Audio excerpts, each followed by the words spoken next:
राष्ट्रवादी काँग्रेस शरदचंद्र पवार पक्षाच्या युवक प्रदेश सरचिटणीसपदी ॲडव्होकेट पवनकुमार गायकवाड यांची नियुक्ती करण्यात आली आहे। तशा आशयाचे पत्र त्यांना देण्यात आलेले आहे।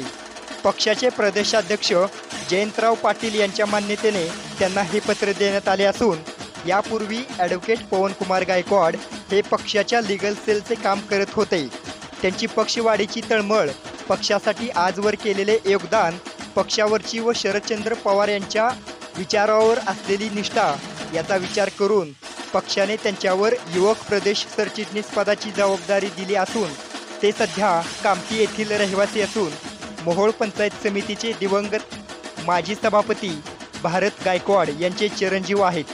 मोहोळ विधानसभेचे इच्छुक उमेदवार आहेत, त्यामुळे या निवडीकडे विधानसभेच्या दृष्टिकोनातून पाहिले जात आहे आणि या निवडीबद्दल त्यांचे सर्वत्र अभिनंदन होत आहे।